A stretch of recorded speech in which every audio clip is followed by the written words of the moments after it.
Welcome back, everybody. Today I'm taking a look at an item called the Balmuda Toaster Pro. It's a toaster oven that costs almost $400. Now they say it can make perfectly crisp and even toast, but is it worth the price tag? And how does it compare to the alternatives out there? Let's find out in today's review, starting with the unboxing. This is the Balmuda Toaster Pro. I paid $3.79 for this on Amazon. We're currently at a 3.9 star rating out of a whopping 55 reviews. First thing inside, instructions.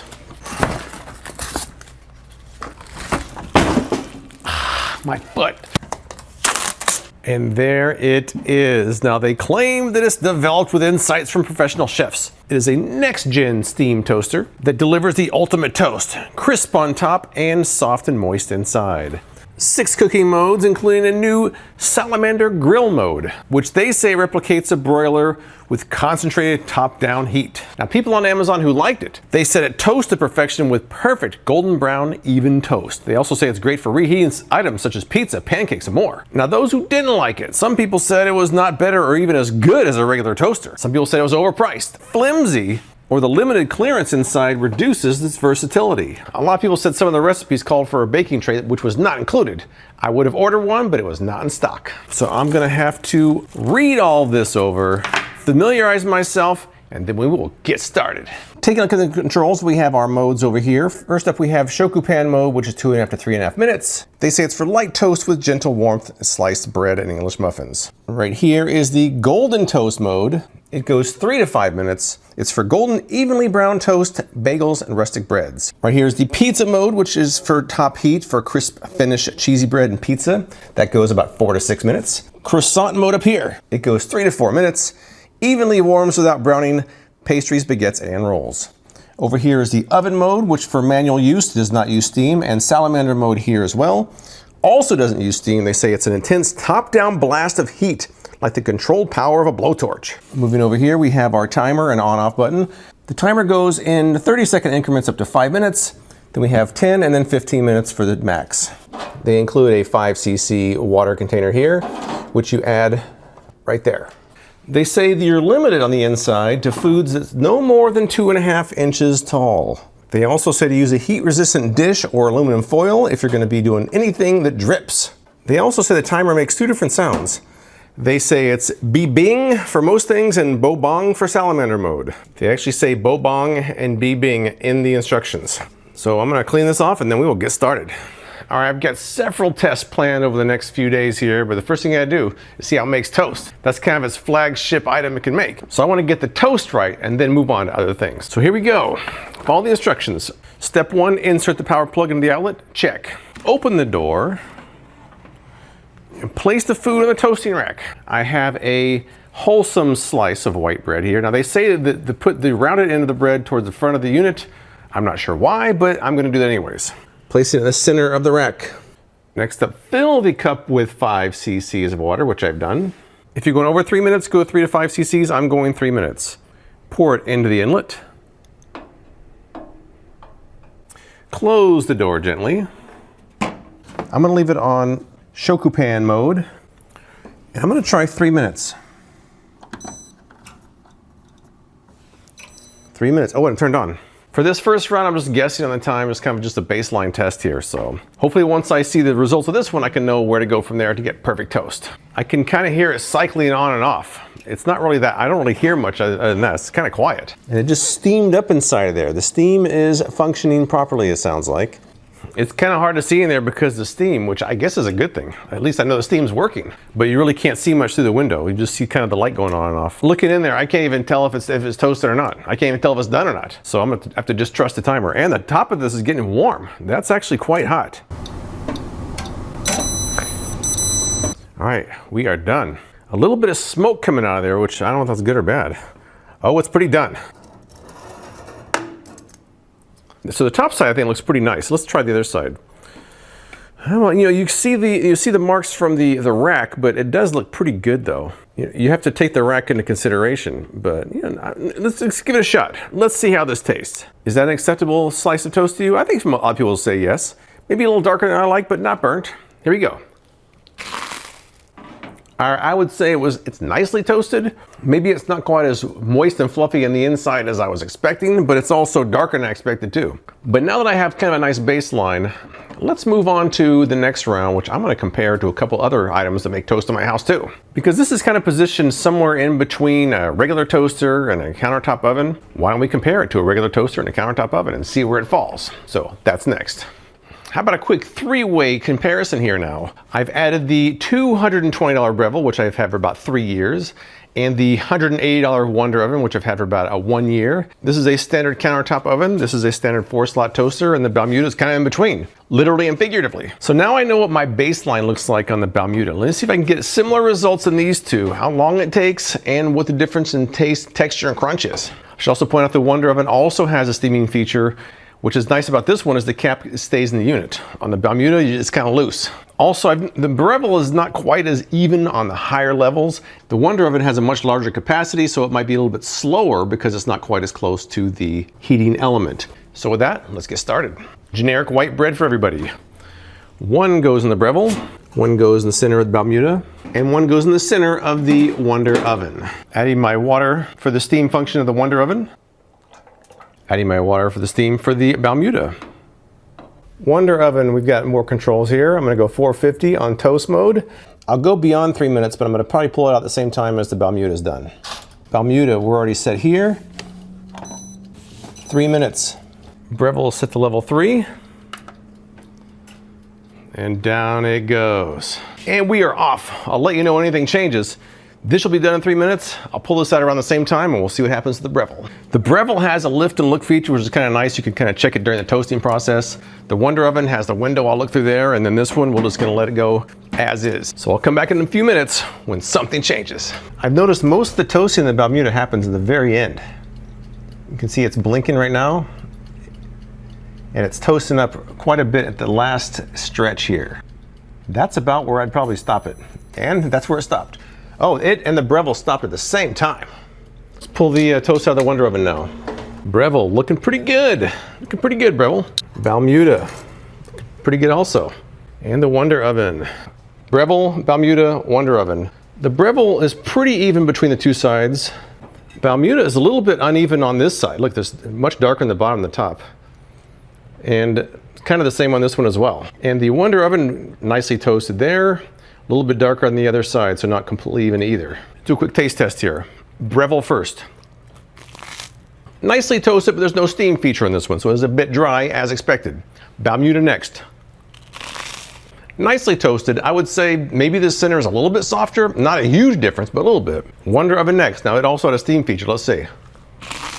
Maybe not quite as soft on the inside as the Balmuda. I would say if I had to rank the softness on the inside, the Balmuda would be the top, followed by the Wonder Oven and the Breville. So I would say that even though the results weren't like mind-blowingly different, I would give the Balmuda just a hair edge as far as the softness on the inside goes. But on the other hand, I don't know if it was quite as even as some of the others either. So what that tells me is that it works okay as a toaster, but we got a lot more to test out. All right, I'm sitting here in this lovely morning, planning out my day ahead as I go for day number 2 of my test of the Balmuda. I thought it did pretty well on the first round of test, making the toast. I mean, I wasn't blown away, but I thought it did pretty well. But now that I've used it, I wanted to read over the instructions once again. The instructions, everything they sent. I read it over more than once actually, because after reading it, I became more confused and I had some observations, which I've written down right here. First up, they say not to use parchment paper. Kind of a bummer, but that's fine. But they also say not to use baking sheets. But the Balmuda website sells a separate baking tray, which I guess if you're going to parse words, a baking tray and baking sheet, maybe they're separate things. Most people use those terms interchangeably. So I'm assuming they don't want you to use random baking sheets. They want you to use theirs, which was out of stock on Amazon and is $34 on their website. I was going to use the Wonder Oven baking tray, but it doesn't fit. And the Wonder Oven's pretty small anyways. I'll show you later how it didn't fit. But another thing I was noticing in the instructions here was, for example, today I wanted to try some leftover pizza because there's pizza mode. So I certainly want to use that to see how it warms up leftover pizza. Now, pizza is best when it's placed directly on the rack. but they say that you can't put anything that drips below or it'll catch fire. Either I have to use their baking tray, which I couldn't find. I can't use a random baking tray, so I'm gonna have to use, and I can't use parchment paper, so I'm gonna have to use tin foil. But they make sure to say the aluminum foil doesn't touch the heating element, so you gotta be careful with that too. So it's a little bit touchy. It's a little bit particular. And finally, this is kind of a funny one. Their little flyer here, they talk about the different modes here. And on the golden toast mode, it says golden evenly brown toast. Yet the toast they show in their picture doesn't look so even, and in fact it looks kind of burnt on the edges. I think they probably should have chosen a different photo if they're talking about even cooking, rather than a piece of bread that has burnt edges. I'm thinking maybe the people behind Balmuda might want to revisit the instructions just to clarify a few of those things. I'm sure I'm not the only one who's read those and had some questions. And with that, let's head inside and start day number 2 tests. Before I start my next round of tests, I want to show you that the Wonder Oven tray, which is quite small, by the way, it fit left to right, but front to back, it won't close, so I can't use that. Now, someone on Amazon said they use this for frozen pancakes, which I thought was interesting, because I don't really usually eat frozen pancakes, but I thought that would be a good chance to use the oven mode. Now, the frozen pancakes that I was looking at calls for 375 for 3 minutes. This doesn't have 375, so I'll go 350 for 4 minutes and then check. So I have 2 frozen pancakes, frozen. Because these don't drip, I can place them directly on the rack. Put the oven to 350, 4 minutes, and we're off. This should be an easy test for it before I move on to the pizza, which I'm kind of curious about. So I'll come back in 4 minutes and let you know what happened.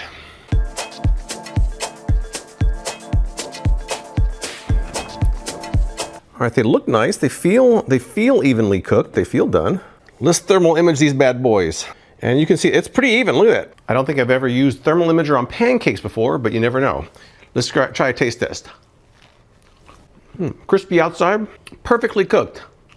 Now, I didn't use steam on this one. You're not supposed to in the oven mode. 350 for 4 minutes, came out perfect. No complaints whatsoever. So, I mean, it's kind of a softball, but at least it handled that pretty well. Now let's move on to something that I'm really curious about, and that is a slice of leftover pizza. I have here an unassuming slice of pizza. Now, as mentioned before, I can't really use a tray. I can't put it on the rack. So I created this kind of handmade pizza boat made out of tin foil with a little edge there so nothing will drip out of the sides. That's all I could come up with. And that's what we've got. I think that should work. That should work. And just to show that it's cold, you can see that the pizza itself is in the 40s, so nice and cool. I'm gonna guess 5 minutes, but who knows? Now in pizza mode, you do add water, so I'm adding water for the steam function. Closing it up. We're moving down here to pizza mode. 5 minutes. I'll keep an eye on it in case it starts looking burnt, but I'm gonna guess 5 minutes is right, and we'll let you know in 5 minutes. All right, we are done. Let's get this out of here. There was a big whoosh about 1 minute before it finished. I guess that was the steam function. All right, well, it feels done for sure. Thermal imager showing it looks like right around in the 160s on average, although some hotter areas are way up there, but certainly done. Certainly done. I don't see too many real cold spots. The coldest spot I'm seeing is in the 140s, so certainly finished. Let's give this a taste. All right, I think it did a great job. The top layer was crispy, the inside was still kind of moist and fluffy. It tasted like it was fresh out of the oven. It doesn't taste like it was warmed up, so I think that was a resounding success. I usually don't have leftover pizza, but when I do, I think this would be a good option for that. So I think the pizza mode definitely knocked this one out of the park. But I got one more item to try today, so I'm gonna let this cool down and we'll move on to that. For my final test of day 2, I have a rather sad-looking day-old croissant that's looking for someone to eat it. Fortunately, I have my Balmuda with a croissant mode. So I'm just gonna throw this croissant in here on the rack, add some water, close it up. We are on croissant mode. Their chart says croissant mode should be 3 to 4 minutes, so I'm doing that. 3 minutes it is. And we're off. And I'll let you know in 3 minutes how this turned out. All right, it's done, and it smells pretty good. Let's pull it out of here. And there it is, looking pretty good. It feels nice and flaky on the outside. Thermal imager shows it's pretty warm. It's in the 140s to 160s. Oh, nice and soft inside. That's a good sign. Let's take a bite. Oh, it's perfect. It's good. right, so whereas day one I thought did pretty well, but maybe not overwhelmingly great, I think day two I couldn't have asked for better results, really. I think the results are perfect. The 3 items I tried today all came out as good or better than I even expected, so I'm pretty happy with that. So now it's back to the drawing board for me for day number 3 to see what else I can come up with, so stay tuned for that and we'll see what tomorrow holds. All right, we are at day number 3. Now today I want to do some real world tests. My first test is kind of a 2-parter. By the way, after my test yesterday, I did try 1 slice of toast on the golden toast mode for 3 minutes, and it really wasn't that much different than Shokupan mode.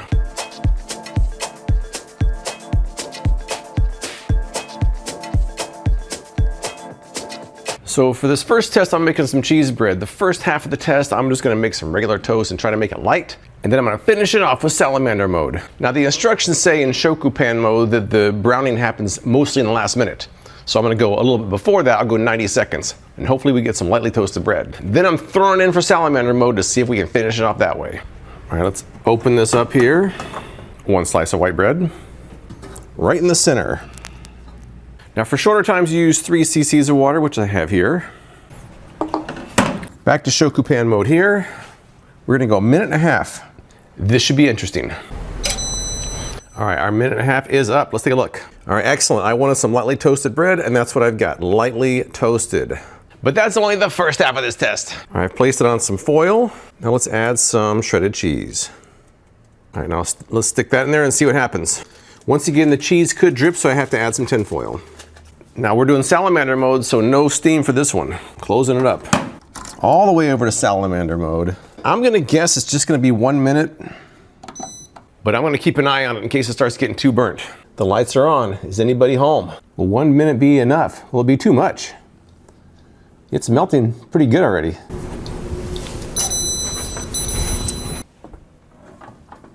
All right, and there we have it after 1 minute on Salamander mode. The bottom didn't get any more toasted, but the cheese is nicely melted. It's not burnt either. Some people might have gone longer, but I didn't want to take a chance. Let's take a bite. The bread is nice and crispy. The cheese is melted. I think this turned out perfectly. I'm not done with Salamander mode. My first test, that worked pretty well. But let's move on to another real world test and see how that goes. For my next test, I have a relatively small piece of frozen garlic bread. I'm hoping I can put this in oven mode and then finish with Salamander mode. Let's see if I can do that. Open it up. I'm gonna put this on foil once again because there is butter on here. Slide that in. Now I'm using oven mode, so no water for this. The garlic bread instructions say 400 degrees for 5 to 6 minutes in a toaster oven. This seems to run kind of hot, so I'm gonna keep an eye on it. But I'll start there. 400 degrees, 5 minutes. So we'll come back either in 5 minutes or whenever this seems like it's about toasted. And then we'll finish it off with Salamander mode.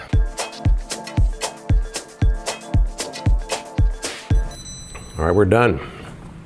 The edges seem a little bit done, but the top not so much, but Salamander mode should take care of that. Let's go right back into it now. Switching over to Salamander mode, I'm gonna try 1 minute. This seems to be what Salamander mode's made for, a little bit of last minute broiling at the end. All right, let's check this out. Oh yeah, look at the difference. Now see, the top is nicely done now. When I first pulled it out of here after 5 minutes, it was still pretty soft up here. Now this is done. A little bit of extra browning in Salamander mode, but not a lot. I think that came out pretty nice. It's pretty evenly toasted too. See a little bit more heat towards the bottom left edge, but overall it's pretty even. Well, that one turned out exactly as I hoped it would. The initial cooking phase got it almost there. The Salamander mode finished it off. The final result was perfect, so I'm very happy with that. Let's move on now to another test, which is another real world use of this. So I'll get set up and then we'll see how it goes. Next up for another real world test here, how about some pizza bagels? Once again, I'm gonna do a 2-part test. We're gonna start off with golden toast mode, then we're gonna finish off with Salamander mode. All right, so I'm just throwing my room temperature bagel in there now. 3 cc's of water. Golden toast mode, 90 seconds. All right, we are done. All right, they don't look very toasted, but they are toasted. I really just wanted to create a barrier so the sauce doesn't soak in too much. So I think it's toasted enough to keep going. Layer of pizza sauce, check. Layer of mozzarella, check. Placing the unit on foil. I'm gonna start with Salamander mode for 1 minute. All the way over. All right, we are off. This one I'm really curious about. Okay, it says it's done. Let's take a look. I think I'm gonna go 30 more seconds if I can go 30 seconds. Let's try that. All right, put it back in there. You can really only set it for 1 minute. You can't set it for 30 seconds, but I feel like it needs to go a little bit longer. So I'm just gonna keep an eye on it and pull it out when it's done. All right, well, the full minute went. All right, I think I'm gonna stop here. This was 1.5 minutes on golden toast mode and then 2 minutes on salamander mode, which seems to be pretty nice. The cheese is melted, not too brown, but it did turn out nicely. Let's give it a taste. The sauce and the cheese are perfectly cooked. The bagel was crispy, so I think this one turned out quite nice. What do you guys think? Would you eat that? I will. I'm going to. So I think with that, I probably have enough to wrap this thing up. Let's take a look at some of the pros and cons now, shall we? The biggest pro is that it did deliver solid results. Most things I cooked were even and crispy. The pizza, the croissant, the pancakes, the bagels all turned out perfect. I would say the steam function adds a slight improvement, although the advertising aspect of that might be a little bit overplayed. It has a lot of useful modes, including the salamander mode, which is great for finishing. And also it just looks nice, and the controls are oddly satisfying to use. And it's quiet. But let's take a look at some of the cons now. The biggest con is the price. Almost $400, and in fact, if you add the tray, it's over $400. I just don't get that, man. You can get a really good toaster oven for less than half that price, with very little difference in performance, by the way. The next con is the tray is extra. It's already expensive enough as it is. Now you have to add another 34 bucks on top of that. I'm probably gonna break down and buy the tray because I'm gonna continue to use this, and because using tinfoil all the time is a pain. Another con would be the clearance. A little over 2 inches really is kind of limiting. I have a small casserole dish that I've used in the Wonder Oven that I don't think would fit in here, so the clearance is a bit of an issue. Another small con would be the fact the timer only goes to 15 minutes. The Wonder Oven goes to an hour. Earlier I tried putting a hot pocket in there, and I usually put that at 340 for 20 minutes in the Wonder Oven. I tried it for 350 at 15 minutes. It wasn't done. If you want to go longer than 15 minutes, you have to kind of babysit it. In the end, I think most people who buy this will actually like it. But it's not the only game in town. Compared to my Breville and my Wonder Oven, the results were solid, but not necessarily as good or better, depending on if you're more worried about the texture or the evenness. The original Wonder Oven I have also has a steam function, larger capacity, more modes, a longer timer, comes with trays, and costs less than half. Now, I wouldn't say the Wonder Oven's perfect, but the cost is a lot less expensive than the Toaster Pro. But that's all I've got. If you've tried the Balmuda Toaster Pro or something like it, tell me what you think in the comments below. I appreciate you watching, and I'll see you next time.